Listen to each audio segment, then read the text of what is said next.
வணக்கம். ஏப்ரல் 15ஆம் தேதி இன்னைக்கான முதல் பதிவு. பங்குச்சந்தையில் நடந்த சில விஷயங்களை விரைவாக பார்க்கலாம். முக்கியமான தகவல், நான் செபி ரெஜிஸ்டர்ட் அட்வைசர் கிடையாது. நம்ம சேனல்ல இருந்து எப்போதுமே ஸ்டாக் ரெக்கமெண்டேஷன்ஸ் கிடையாது. யூடியூப் சேனல் மட்டும் இல்லைங்க, மற்ற சோஷியல் மீடியா பிளாட்ஃபார்மான இன்ஸ்டாகிராம், வாட்ஸ்அப், டெலிகிராம்ல இருந்து கூட நாம ஸ்டாக் ரெக்கமெண்டேஷன்ஸ் வழங்குவதில்லை. மேலும் பணத்தை வாங்கிட்டு எந்த சேவையும் வழங்குவது இல்லை. பல போலியான குரூப் இயங்கிட்டு இருக்கு. தயவு செய்து ஜாகிரதையாக இருங்க. இந்த வீடியோவில் காட்டக்கூடிய அனைத்து கம்பெனிகளும் வெறும் இன்ஃபர்மேஷனல் பர்பஸ்க்காக மட்டுமே முதலீடு செய்யுங்கன்னு சொல்கிற வீடியோ கிடையாது. எந்த ஒரு முதலீட்லையும் ரிஸ்க் இருக்கும். ரிஸ்க் புரியாமல் இன்வெஸ்ட் செய்யாதீங்க.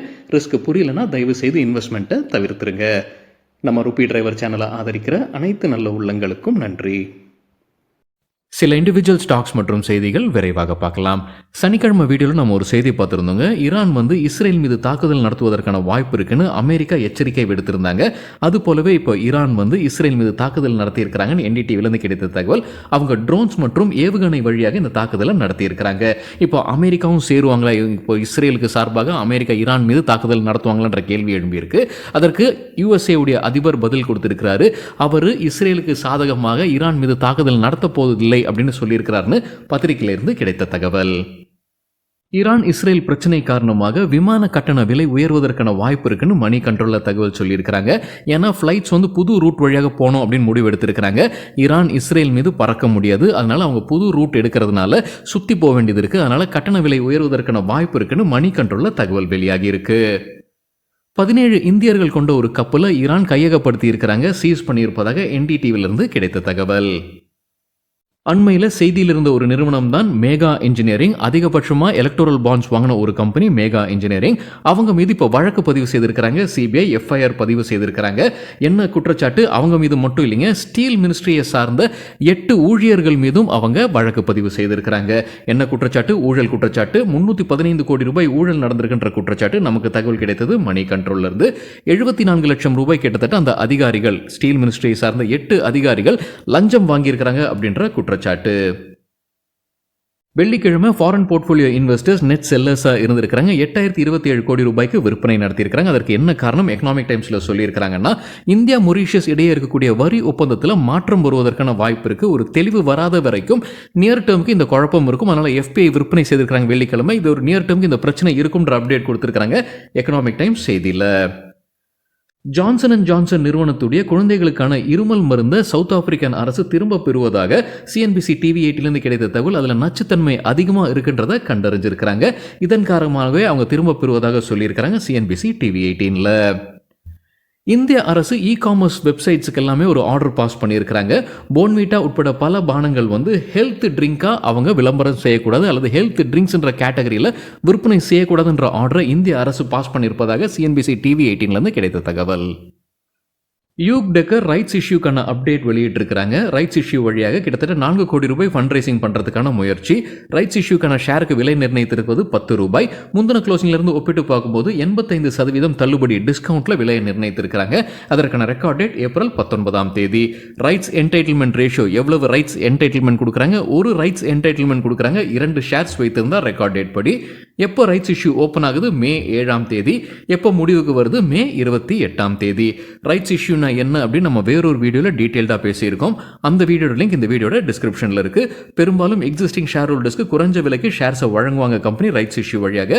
ஷேர்ஸை வாங்கணுமா வாங்க வேண்டாமா அப்படின்றது நம்ம முடிவு செய்யலாம். ஆனால் நம்ம எதுவுமே செய்யாமல் விட்டோம் ரைட்ஸ் இஷ்யூ அறிவித்ததற்கு பிறகுனா நம்ம நஷ்டத்தில் இருப்போம். ரைட்ஸ் இஷ்யூ குறித்தான வீடியோட லிங்க் இந்த வீடியோட டிஸ்கிரிப்ஷனில் இருக்கு. வருண் பீவரேஜஸ் தரப்புல ஒரு அப்டேட் இருக்கு. இந்தியாவில் பெப்சி பிரான்ச்சைசி நடத்தக்கூடிய நிறுவனம் அவங்களுடைய புது ஆலையுடைய கமர்ஷியல் ப்ரொடக்ஷன் துவங்கியாச்சுன்னு சொல்லியிருக்காங்க. உத்தரப்பிரதேஷ் கோரக்பூர்ல அவங்களுடைய புது ஆலையுடைய கமர்ஷியல் ப்ரொடக்ஷன் துவங்கியாச்சுன்னு சொல்லியிருக்காங்க வருண் பீவரேஜஸ். ஹர்ஷா இன்ஜினியர்ஸ் தரப்புல ஒரு அப்டேட் இருக்கு. அவங்க உம்ப்ரா குரூப்புடன் ஒரு கான்ட்ராக்ட்ல வராங்க. அவங்களுக்கு அவங்களுடைய ப்ராடக்ட்ஸை சப்ளை செய்வதற்காகத்தான். ஆனால் எவ்வளவு ஆண்டு இருக்கு, எவ்வளவு தொகைக்கு இந்த கான்ட்ராக்ட்ல கையெழுத்திட்டு இருக்காங்கன்ற தகவல் கம்பெனி வெளியிடல.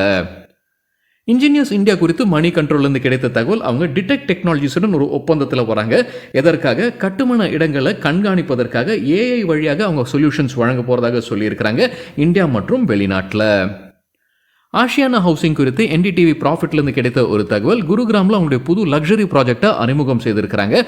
15 நிமிடத்தில் 440 கோடி ரூபாய் மதிப்பிற்கான 224 லக்ஸரி ஃபிளாட்ஸை விற்பனை செய்துள்ளதாக அப்டேட் கொடுத்திருக்கிறாங்க என்டிடிவி ப்ராஃபிட்டில். தமிழ்நாடு மர்கன்டைல் பேங்க் தரப்பு ஒரு அப்டேட் இருக்கு. அவங்களுடைய எம்டி மற்றும் சிஇஓவாக நியமிப்பதற்காக ஒரு ஆட்களுடைய பட்டியலை ஷார்ட் லிஸ்ட் பண்ணி அனுப்பியிருக்கிறாங்க ஆர்பிஐக்கு. ஆர்பிஐ அதை நிராகரிச்சிருக்கிறாங்க. புது பட்டியலை விரைவில் கம்பெனி ஆர்பிஐக்கு தாக்கல் செய்வதாக அப்டேட் கொடுத்திருக்கிறாங்க Tamil Nadu mercantile bank. JSW energy limited தரப்புல ஒரு அப்டேட் இருக்கு. அவங்களுக்கு ரிலையன்ஸ் பவர் லிமிடெட் கிட்ட இருந்து ஒரு ஆர்டர் கிடைச்சிருக்கு. அவங்களுடைய சப்சிடியரி நிறுவனம் தான் இந்த ஆர்டர் கிடைச்சிருக்கு. JSW ரெனியூபிள் எனர்ஜிக்கு இந்த ஆர்டர் கிடைச்சிருக்கு மகாராஷ்டிரா மாநிலத்தில். ஐடிசி மற்றும் டிசிஎஸ் குறித்து எக்கனாமிக் டைம்ஸ்லேருந்து கிடைத்த தகவல். மார்ச் மாதத்தில் மியூச்சுவல் ஃபண்ட்ஸ் அதிகமாக ஷேர்ஸ் வாங்கினா லார்ஜ் கேப் ஸ்டாக்ஸில் ஐடிசி மற்றும் டிசிஎஸ் இருப்பதாக சொல்லியிருக்கிறாங்க. ஐடிசியில் 7700 கோடி ரூபாய் மதிப்பிற்கான ஷேர்ஸை மியூச்சுவல் ஃபண்ட் நிறுவனங்கள் வாங்கியிருக்கிறாங்க. அதே போல் டிசிஎஸ்ல 5700 கோடி ரூபாய் மதிப்பிற்கான ஷேர்ஸை மியூச்சுவல் ஃபண்ட்ஸ் வாங்கியிருக்கிறாங்க. அதே போல் மார்ச் மாதத்தில் மியூச்சுவல் ஃபண்ட்ஸ் விற்பனை செய்த டாப் 5 ஸ்மால் கேப் ஸ்டாக்ஸுடைய பட்டியலும் எக்கனாமிக் டைம்ஸில் கொடுத்துருக்காங்க. சிஎம்எஸ் இன்ஃபோ சிஸ்டம்ஸில் 100 கோடி ரூபாய் மதிப்பிற்கான ஷேர்ஸை விற்பனை செய்திருக்கிறாங்க. மஹிந்திரா லைஃப் ஸ்பேஸ் டெவலப்பர்ஸில் 90 கோடி ரூபாய் மதிப்பிற்கான ஷேர்ஸை விற்பனை செய்திருக்கிறாங்க. செரா சானிட்டரி வேரில் 70 கோடி ரூபாய் மதிப்பிற்கான ஷேர்ஸ், ஜாம்னா ஆட்டோ இண்டஸ்ட்ரீஸில் 70 கோடி ரூபாய் மதிப்பிற்கான ஷேர்ஸை விற்பனை செய்திருக்கிறாங்க மியூச்சுவல் ஃபண்ட்ஸ். அதே போல் ஸ்பந்தனா ஸ்பூர்த்தி ஃபினான்ஸில் 70 கோடி ரூபாய் மதிப்பிற்கான ஷேர்ஸை விற்பனை செய்திருக்கிறாங்க மியூச்சுவல் ஃபண்ட் கம்பெனிகள். சன் டிவி தரப்புல ஒரு அப்டேட் இருக்கு. அவங்களுடைய புது ஹிந்தி சேனலை அறிமுகம் செய்யறாங்க. சன் நியோ அப்படின்ற பேர்ல ஏப்ரல் 15ஆம் தேதி. உமா எக்ஸ்போர்ட்ஸ் தரப்புல ஒரு அப்டேட் இருக்கு. Swastik oil refinery private limited corporate insolvency proceedings போய்கொண்டிருக்கு. அதற்கு ரெசல்யூஷன் பிளானை உமா எக்ஸ்போர்ட்ஸ் தாக்கல் செய்திருந்தாங்க. அதற்கு இப்போ NCLT ஒப்புதல் வழங்கியிருக்கிறாங்க. NCLT நேஷனல் கம்பெனி லா ட்ரிபியூனல் கிட்டத்தட்ட 15 கோடி ரூபாய் செலவு செய்யறாங்க உமா எக்ஸ்போர்ட்ஸ் இந்த Swastik oil refinery private limited take over பண்றதுக்கு. இந்த கம்பெனி வழியாக சமையல் எண்ணெய் உற்பத்தியில் இறங்குறாங்க company Uma exports. Lemon tree hotel தரப்புல ஒரு அப்டேட் இருக்கு. நேபாளில் அவங்களுடைய 2வது ப்ராப்பர்ட்டியை அறிமுகம் செய்கிறாங்க. அண்மையில் தான் நம்ம பார்த்துருந்தாங்க முதல் ப்ராப்பர்ட்டியை அறிமுகம் செய்தாங்க. இப்போ 2வது ப்ராப்பர்ட்டி டைகர் லேண்ட் சஃபாரி கிட்டத்தட்ட 35 காட்டேஜஸ் கொண்ட இந்த ரிசார்ட்டை அறிமுகம் செய்கிறாங்க lemon tree hotels. ISMT limited தரப்புல ஒரு அப்டேட் இருக்கு. ONGC நிறுவனத்துக்கிட்ட இருந்து 2 கான்ட்ராக்ட்ஸ் கிடைச்சிருக்குன்னு சொல்லியிருக்காங்க. ரெகுலர் கேசிங் பைப் சப்ளை செய்வதற்கான கான்ட்ராக்ட் எதுன்னு சொல்லியிருக்காங்க ISMT லிமிடெட். எக்ஸாவேர் டெக்னாலஜிஸ் குறித்து எக்கனாமிக் டைம்ஸ்லேருந்து கிடைத்த தகவல். இது முன்ன லிஸ்டட் கம்பெனியாக இருந்தது. அப்புறம் கார்லைல் குரூப் டேக் ஓவர் பண்ணி டீலிஸ்டிங் பண்ணி கொண்டு போயிட்டாங்க. இப்போ மறுபடியும் எக்ஸாவேர் டெக்னாலஜிஸுடைய லிஸ்டிங் அதாவது IPO வருவதற்கான வாய்ப்பு இருக்குன்னு சொல்லியிருக்காங்க எக்கனாமிக் டைம்ஸில். இந்த ஆண்டுடைய 4வது குவார்ட்டரில் IPO வருவதற்கான வாய்ப்பு இருக்குன்னு சொல்லியிருக்கிறாங்க எக்கனாமிக் டைம்ஸ் செய்தியில். ஷில்பா மெடிக்கேர் குறித்து CNBC TV18 கிடைத்த தகவல் நம்ம முன்னே பார்த்துருந்தோங்க. குவாலிஃபைட் இன்ஸ்டிடியூஷனல் பிளேஸ்மெண்ட் வழியாக 500 கோடி ரூபாய் ஃபண்ட் ரைசிங் பண்ண போகிறதாக யாருக்கெல்லாம் ஷேர்ஸ் ஒதுக்கி இருக்காங்கன்ற ஒரு லிஸ்ட் கொடுத்துருக்காங்க CNBC TV18. அதில் பிரபல இன்வெஸ்டர்ஸான சுனில் சிங்கானியா மற்றும் மதுசூதன் கேலா பெயர்கள் இடம் பிடிச்சிருக்கு. அதே போல் ICICI Prudential, Bandhan mutual fund மற்றும் இன்சூரன்ஸ் கம்பெனியான SBI லைஃப்க்கும் அவங்க ஷேர்ஸை ஒதுக்கி இருக்கிறாங்க. ஃபோர்டிஸ் மலர் ஹாஸ்பிட்டல்ஸ் தரப்பு ஒரு அப்டேட் இருக்கு. டிவிடெண்ட் அறிவிச்சிருக்காங்க. ஒரு ஷேருக்கு 40 ரூபாய். அதற்கான ரெக்கார்ட் டேட் ஏப்ரல் 23. சில புரோக்கிங் கம்பெனி ஸ்டாக் ரெக்கமெண்டேஷன்ஸ் கொடுத்துருக்காங்க. தகவல் நமக்கு கிடைத்தது எக்கனாமிக் டைம்ஸ்ல இருந்து. LKP செக்யூரிட்டிஸோட பரிந்துரைகளில் UTI AMCக்கு buy recommendation. Target 1000, 1060, stop loss 880. என்ன காரணம் சொல்லியிருக்கிறாங்க? டெய்லி சார்ட்ல புல்லிஷ் ஃபிளாக் பேட்டர்ன் ஃபார்ம் ஆயிருக்கு. பிரேக் அவுட் நடப்பதற்கான வாய்ப்பு உள்ளதாக சொல்லியிருக்கிறாங்க. ஃபிளாக் பேட்டர்னா என்ன அப்படின்னு நம்ம வேறொரு வீடியோவில் டீட்டெயிலாக பேசியிருக்கோம். அந்த வீடியோட லிங்க் இந்த வீடியோட டிஸ்கிரிப்ஷனில் இருக்கு. மதர்சனுக்கு பை ரேட்டிங் எதிர்பார்க்குற டார்கெட் 130 140, ஸ்டாப் லாஸ் 116.